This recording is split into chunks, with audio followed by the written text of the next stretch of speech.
Oui, donc la folie d'Albert, d'abord, c'est une folie qui devrait être entre guillemets, parce que est-ce qu'il est vraiment fou, Albert? C'est une question qu'on peut se poser. En fait, c'est une histoire, beaucoup ont détecté comme shakespearienne, en fait. Le père d'Albert est mort d'accident. Albert soupçonne son oncle de l'avoir tué pour épouser sa mère et va soit, comme on dit chez moi, tourner la casquette, soit peut-être qu'il simule. Et là, ça va déclencher une série de tragédies qui vont se terminer assez mal.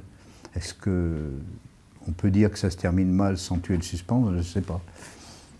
La famille d'Albert, c'est une famille qui est un peu, je dirais, un peu inspirée de ma famille, c'est-à-dire c'est des gens qui sont paysans au même endroit depuis très longtemps, qui donc ont, comme ça se fait chez nous, aussi tant que possible agrandi le domaine, et pour qui le domaine est quelque chose de très important, c'est leur duché.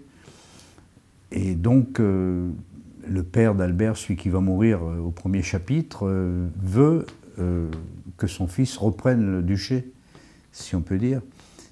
Et donc, ça va engendrer une tension chez ce jeune homme qui, lui, voulait faire médecine. Je le décris quelque part dans le livre.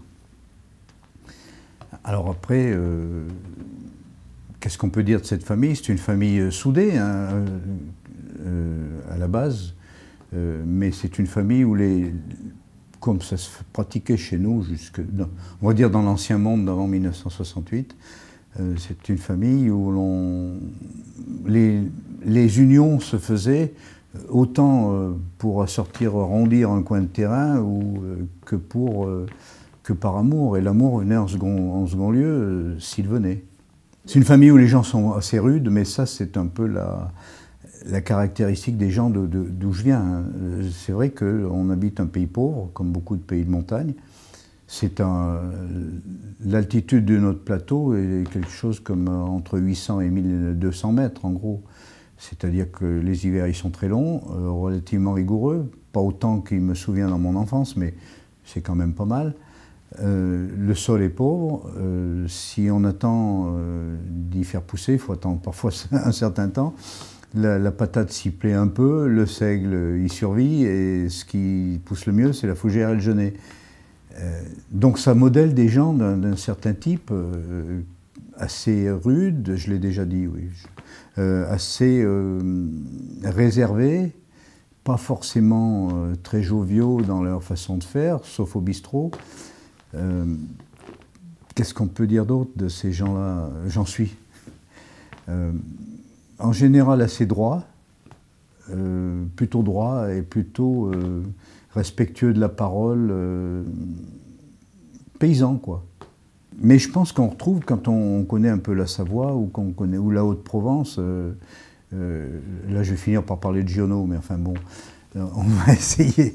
J'y pense souvent beaucoup, pas forcément, j'essaie de l'éviter d'y penser en écrivant, mais je pense beaucoup à lui comme modèle, on peut dire, comme inspiration. Non pas comme inspiration, comme modèle de ce que je devrais arriver à faire si j'avais commencé plus tôt et si j'avais plus de talent. Mais je pense que c'est des traits qu'on retrouve chez les Hauts-Provençaux, du haut pays de Giono, cette espèce de dureté et de méfiance vis-à-vis de l'étranger, tout en... C'est à la fois, on est chez nous à la fois très méfiant vis-à-vis de l'étranger, et très souvent, l'étranger, ce qui vient de l'étranger est plus prisé que ce qui est local. Le Parisien aura toujours, à la fois vis-à-vis du Parisien, je dis Parisien avec tous les guillemets que vous voulez, aura toujours plus aura une aura chez nous, et à la fois on se méfiera de lui. C'est assez complexe comme sentiment, les gens sont comme ça.